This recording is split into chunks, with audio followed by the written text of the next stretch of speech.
오늘 우리에게 주시는 하나님의 말씀 신약성 누가복음 16장 19절에서 31절까지의 말씀입니다. 신약성경 123조 말씀을 교독해서 읽겠습니다. 한 부자가 있어 자세국과 고운 베옷을 입고 날마다 호흡에 즐기더라.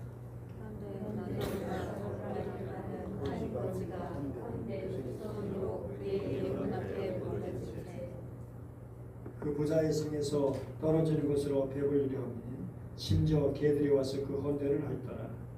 그 부자가 죽어 천사들에게 배우며 아브라함의 품에 들어가고 천사들도 천사들에게 그가 음부에서 고통 중에 눈을 들어 멀리 아브라함과 그의 품에 있는 나사로를 보고 불러오되 어찌 아브라함이여 나를 눈이 여기사 나사로를 보내어 그 손가락 끝에 돌을 집어 내 얼굴을 성하게 하소서. 내가 이 무거운 가운데서 괴로워하나이다. 아브라함이 이르되 너는 살았을 때 좋은 것을 받았고 나사로는 고난을 받았으니 이것을 기억하라. 이제 그는 여기서 위로를 받고 나는 괴로움을 받느니라. 뿐 아니라 너희와 우리 사이에 큰 분노가 일어나져 있어 여기서 너희에게 공격하고자 하지 않게 하소서. 거기서 우리에게 평온을 주게 하게 하리라. 이르되 그러면 아버지여 구하노니 나사로를 내 아버지의 집에 보내소서. 내 영혼에 가사시시니 그에게 전하게 하여 그들로 이 고통받는 곳에 오지 않게 하소서.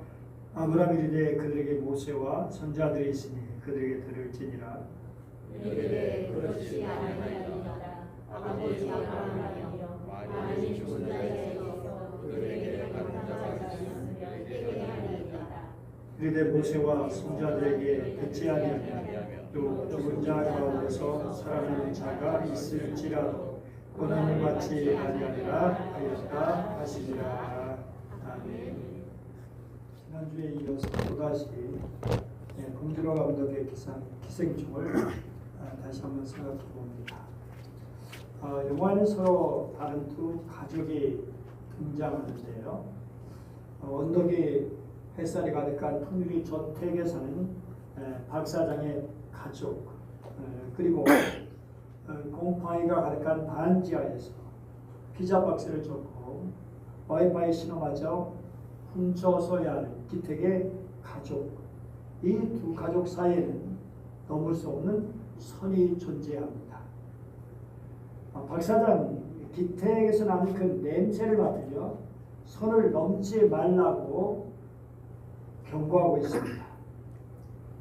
그 냄새는 단순히 지하의 냄새가 아니라 가난이라고 하는 지워지지 않는 낙인이자 두 세계를 가르는 벽이었습니다. 냄새에 대해서 이런 이야기를 이렇게 하게 되는 것을 볼 수 있습니다. 그 다음에 화면을 보면 사람들의 굉장히 사적인 영역 중에 하나인데 그 사람의 현실과 처지를 보여주는 것이다. 하루 종일 고된 노동을 하면 몸에서 땀 냄새가 나기 마련이고 소래 냄새에 대해서 예의상 잘 얘기하지 않는 것인데 그런데 그 인간에 대한 예의가 분별하는 순간에 대해서 이 영화는 다루고 있다라고 하는 것이죠. 영화에서 가장 충격적인 장면 중 하나는 정원에서 이제 아들 생일 파티가 열리는 순간이죠.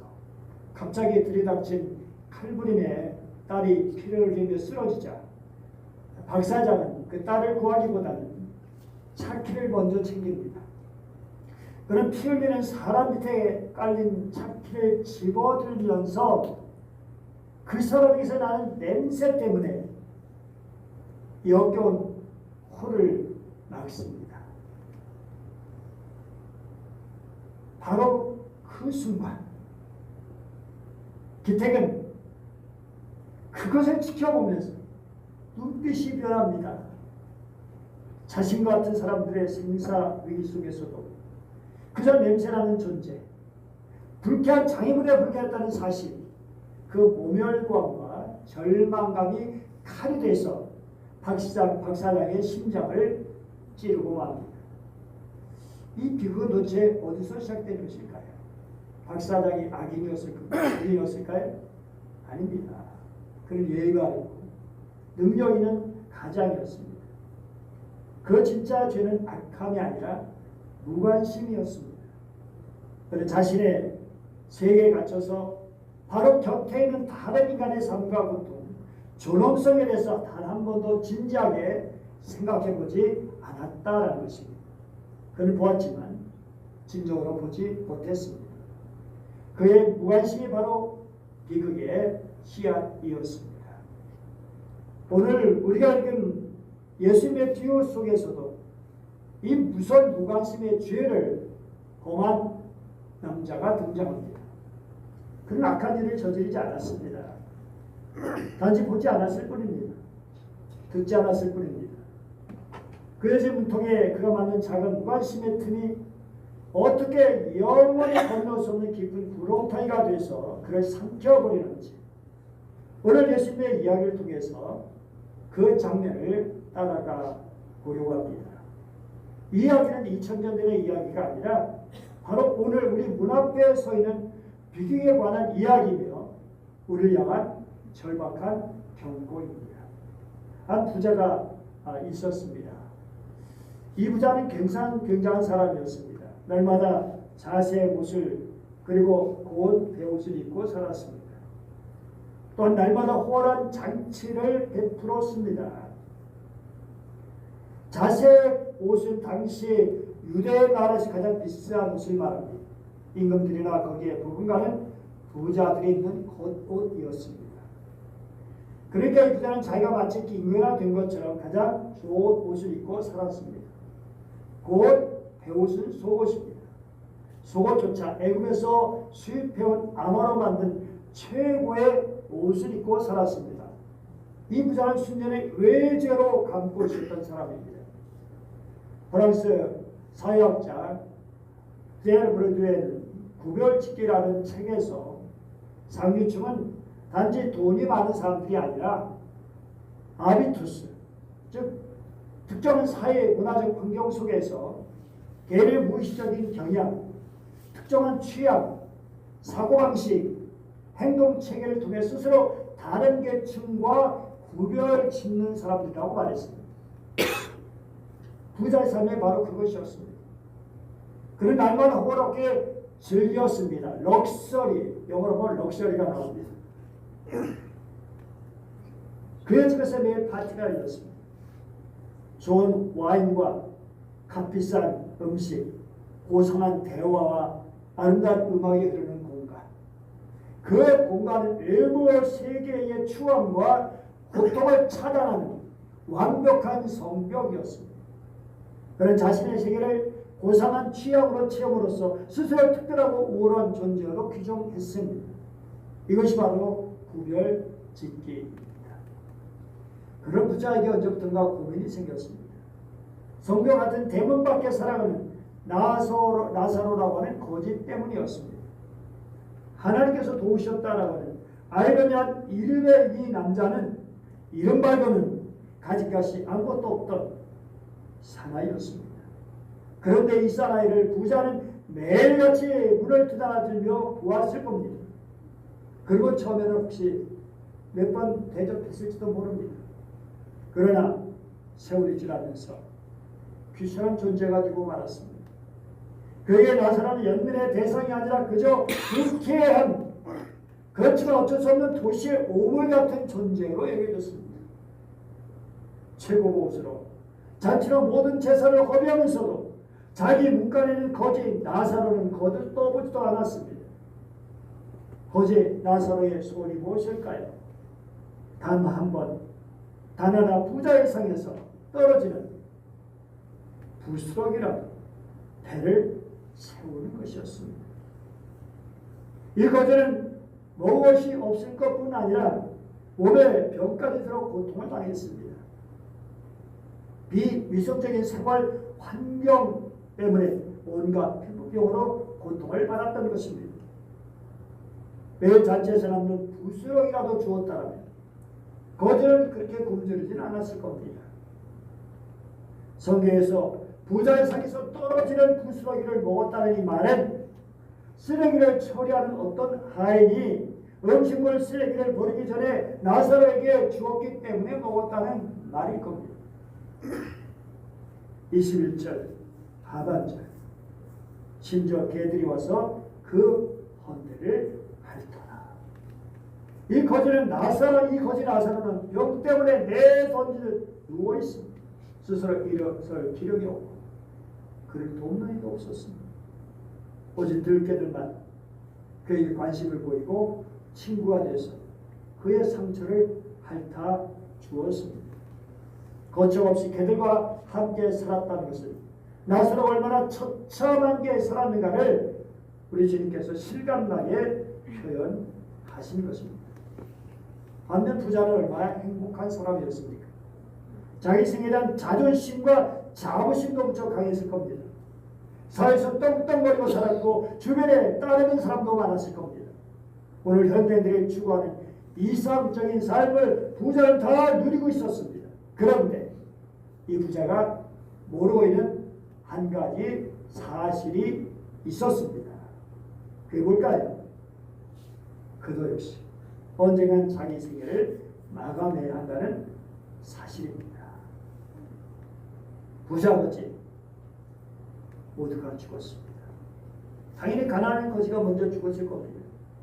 굶주리고 병으로 고생했으니까요. 그 부자도 죽었습니다. 굉장히 화려한 장례식을 치렀을 겁니다. 그런데 성경 그런 것에 일말의 관심도 없습니다. 여기서 강조되는 단어는 우리에게 크게 울리는 말씀은 부자도 죽었다라는 것입니다. 사랑아, 본문에서 거지 나사로의 장례식이라는 부분이 하나도 없습니다. 그러니까 시체 처리장에 던져졌을 겁니다. 참으로 살았을 때도 죽었을 때도 불쌍한 거지였습니다. 그러나 그의 시체가 시체 처리장으로 던져지기도 전에 그의 영혼은 천사들에게 받들려 천국에 올라갔습니다. 사람들에게 그토록 무시당하고 천대받던 이 나사로가 천사들의 수종을 받았습니다. 예수님께서 이렇게 작고 소인의 이들을 위에 오셨으니 천사들도 이들 당연히 환대하는 것입니다. 반면 부자의 장례식 얼마나 성대했을까요? 수많은 조문객이 와서 그의 업적을 칭송하며 거짓 눈물을 흘렸을 겁니다. 그의 삶의 마지막 순간까지도 모든 것을 품위 있게 그러면서 거짓으로 포장되었습니다. 그의 부담 역시 굉장했을 겁니다. 그런데 주님께서 그런 것에 관심이 없으십니다. 그의 장례가 치러지고 그 시체가 땅에 묻혀졌습니다. 그런 것은 지옥에 떨어졌다는 것을 말씀하고 있습니다. 지극한 고통을 당해만 했던 것입니다. 여러분, 죽음이란 정직한 거울 앞에서 모든 거짓된 포장은 벗겨지고 말았습니다.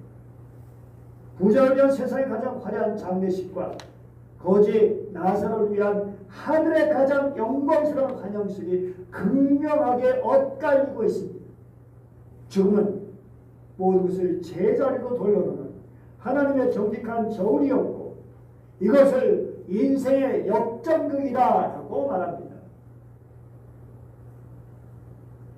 여러분, 돈 있는 사람, 권력 있는 이들은 왜 장례를 화려하게 치는 것일까요? 왜 사람들이 그리 비싼 관을 사용하는 것일까요? 여러분, 돈 있는 사람, 권력 있는 이들, 아무리 저들이 관을 비싸게 했습니다.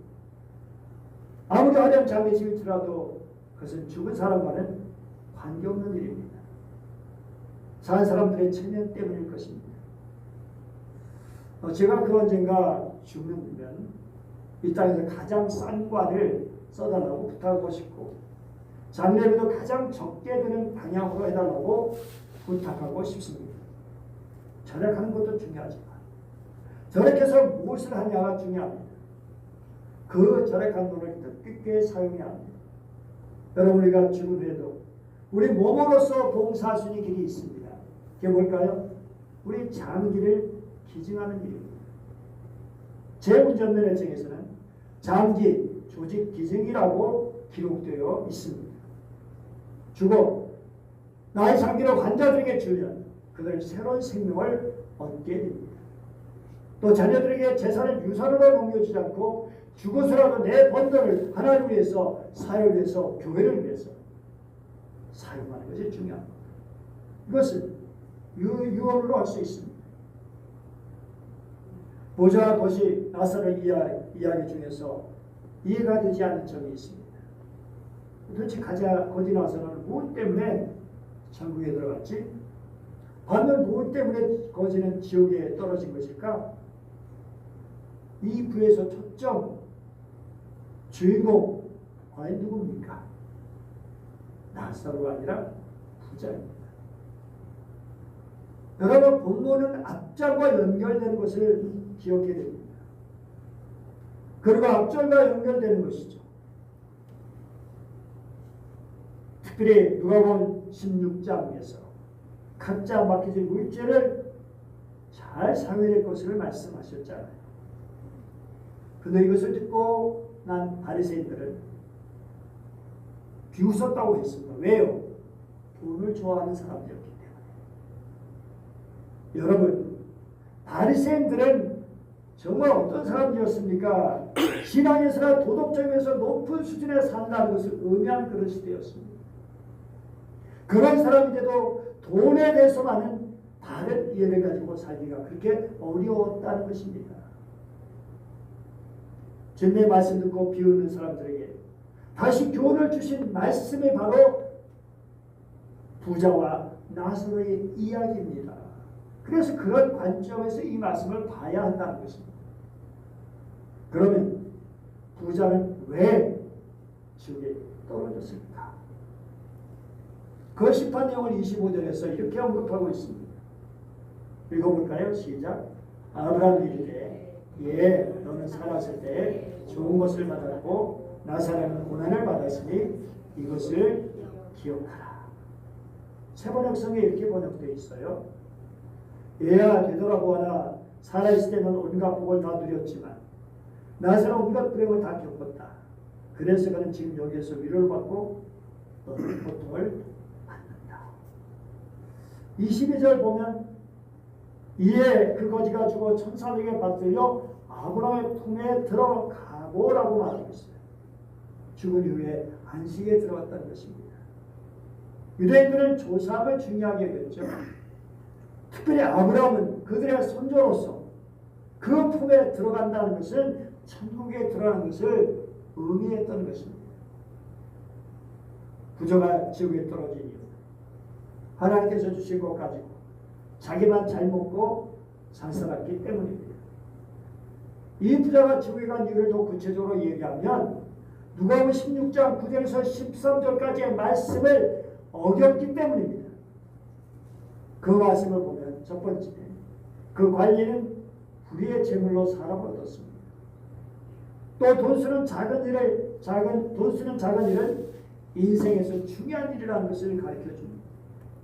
그리고 우리 인간은 하나님의 돈이다, 하나님의 관리인, 하나님의 청직이라는 것을 말씀해 주고 있습니다. 그리고 네 번째, 재물이 우상이 돼서는 안 된다고 말씀하고 있어요. 이 내용은 주님께서 물질에 대해 주신 교훈이잖아요. 그런데 이 부자는 이 네 가지 원칙을 다 무시하고 하나님께서 자기에게 위험한 소외를 오직 자기만을 위해서 철저하게 쓰고 죽은 사람입니다. 본문에 부자 이름이 나오지 않습니다. 예수님께서 부자 이름을 모르셨기 때문에 거지 이름은 나사로라고 분명 언급하시는데 부자 이름은 언급하지 않으신 이유가 무엇일까? ICCC 주석은 나사로의 이름을 검열한 것은 그의 이름이 천국 생명책에 기록되어 있기 때문이다 라고 주장합니다. 그리고 초대 교부 터툴리안 나사로 이야기가 분명히 나타나는 것을 보면 이것은 비유가 아니라 사실적 역사임이 분명하다라고 말하기도 했습니다. 그렇다면 그의 이름이 언급되지 않은 이유가 무엇일까? 그것은 그의 이름조차 거론할 가치가 없었던 사람이기 때문이다.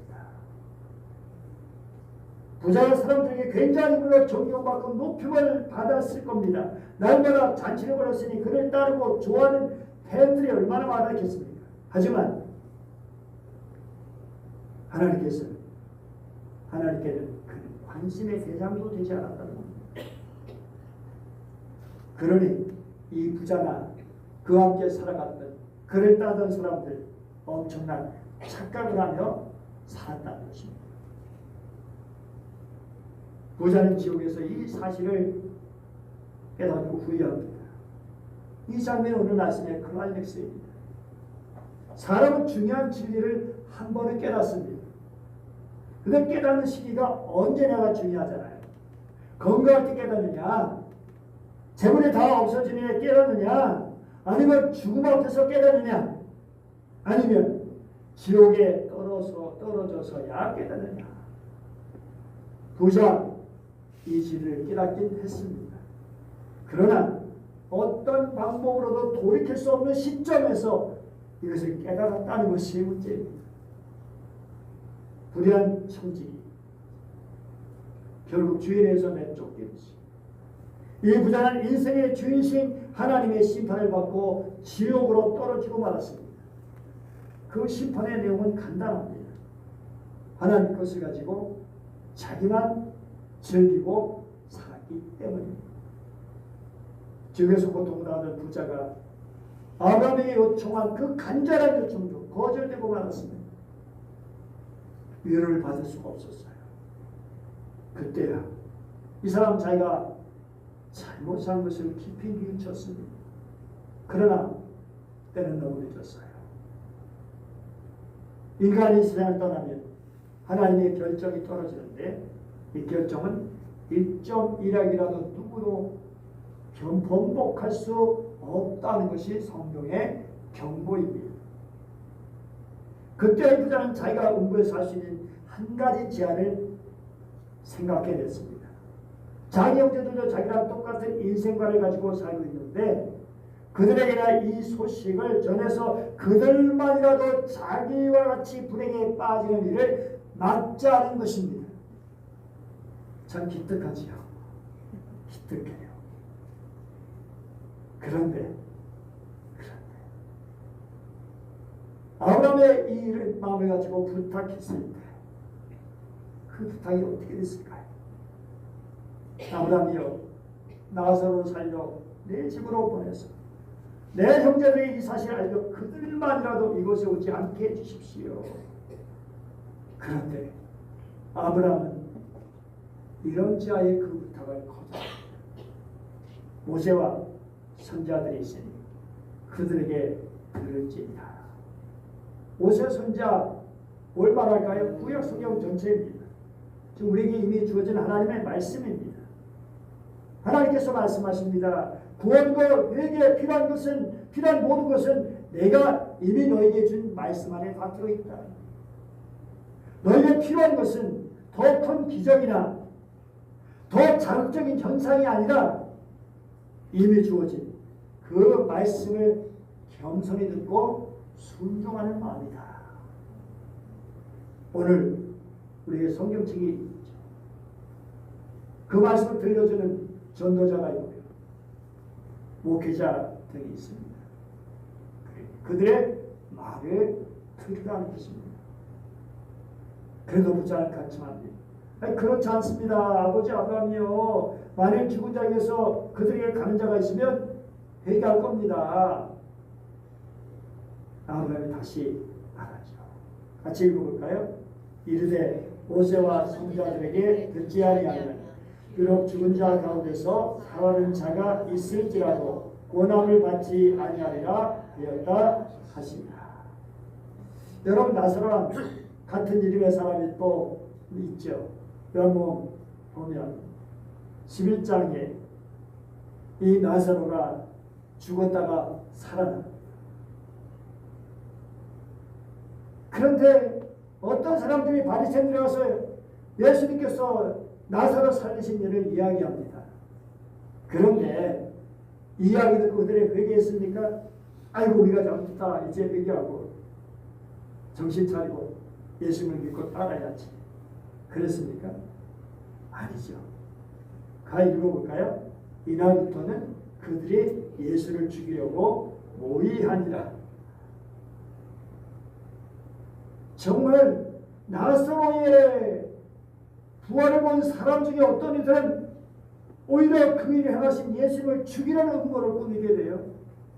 부활이 생명이 아니라 악한 마음을 부추겨서 죽으로 인도하게 되는 것을 볼 수 있어요. 여러 한 가지 분명한 사실이 있습니다. 나를 위해서 쓸 것을 다 쓴 후에 하나님이랑 다른 사람을 위해서 쓸 수는 없다는 것입니다. 인간의 욕망은 끝이 없기 때문이죠. 하나님을 위해서 사용하고 이웃을 위해 또 꼭 필요한 곳에 물질을 쓰기 위해서 내가 쓰는 것을 절약하지 않을 수 없습니다. 하나님의 큰 물질을 사용하는 사람들은 모두 자기에게 극히 인색한 사람들이었다는 것을 우리는 역사를 통해서 기록을 통해서 알게 됩니다. 어느 훌륭한 신자가 있었습니다. 그분은 직분을 가지고 있지 않았어요. 그런데도 어려운 분을 만나거나 자기가 돈을 써야 할 때가 되면 언제나 도와주었습니다. 그래서 어느 누가 그분에게 물었습니다. 어떻게 그럴 수 있나요? 이분이 답했습니다. 통장이 2개이기 때문입니다. 하나는 내 통장이고요. 그리고 또 하나는 하나님의 통장입니다. 하나님의 통장에 들어간 돈은 내 것이 아니기 때문에 하나님께서 쓰시기 원하실 때 언제나 쓰는데 하나님 것을 가지고 쓰기 때문에 주저할 필요가 없다. 이것이 그 말했습니다. 김천의 어느 교회 장로님은 그런 얘기를 해요. 내 창고 열쇠 주인은 하나님이십니다.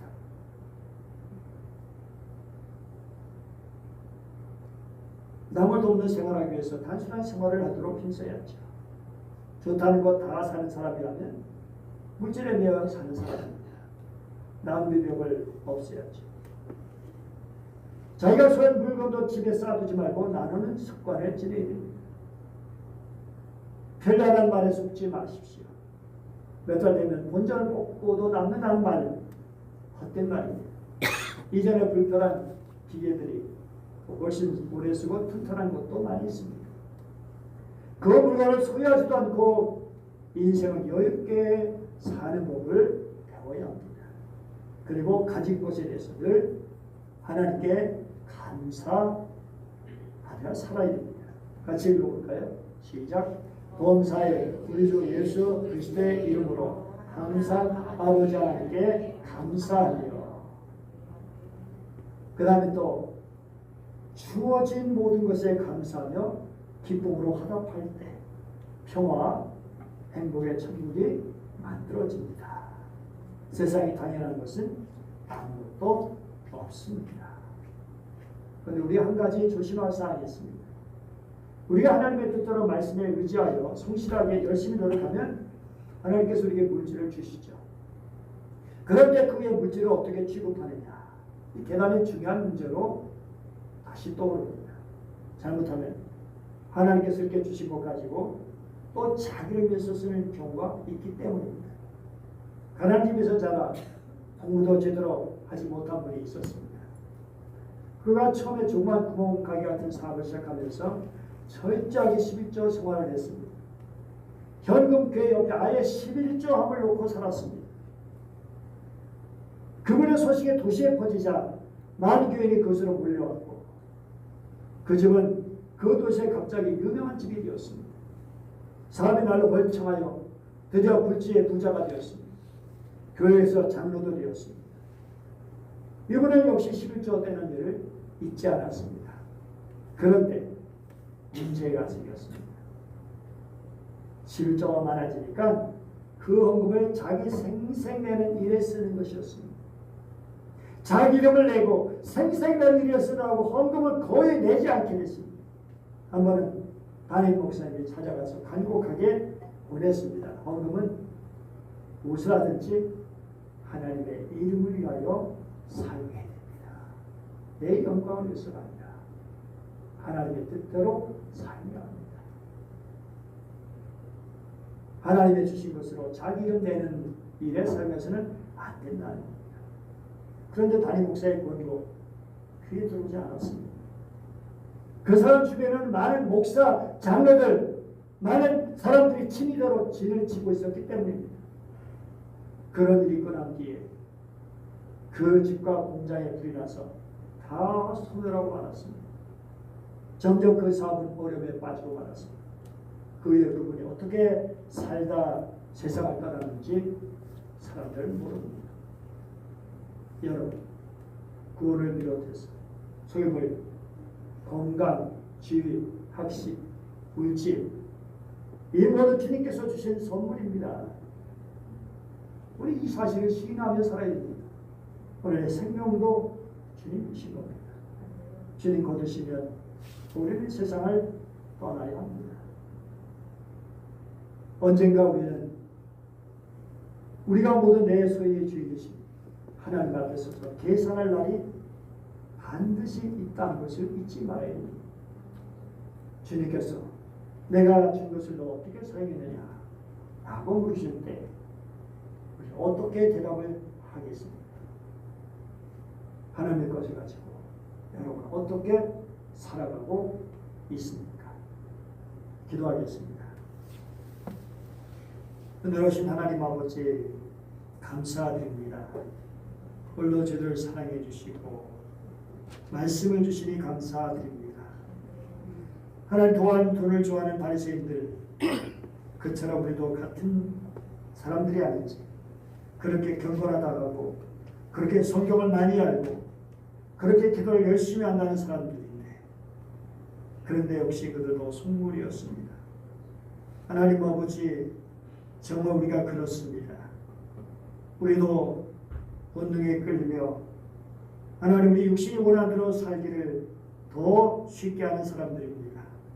그렇기 때문에 날마다 주님의 은혜가 필요합니다. 주의 도우심이 필요합니다. 성령의 역사하심이 필요합니다. 날마다 우리를 깨워 주시옵소서. 하나님께 주신 물질과 건강과 재능과 시간과 하나님 기타 모든 것들 정말 하나님의 뜻대로 잘 사용할 수 있기를 원합니다. 주여 저희들에게 인색한 마음을 주시려면 나 자신에게 인색하게 하시고 하나님께 또는 다른 사람에게는 인색하지 않게 하여 주시옵소서. 아버지 기뻐하시는 삶으로 살아갈 수 있도록 도와주셔서 주님 내가 준 것을 어떻게 사용했느냐 물으실 때 정말 주님 앞에 아름답게 말할 수 있도록 도와주시옵소서. 간절히 원하며 우리의 주인 되신 우리 주 예수 그리스도의 이름으로 기도드립니다. 아멘.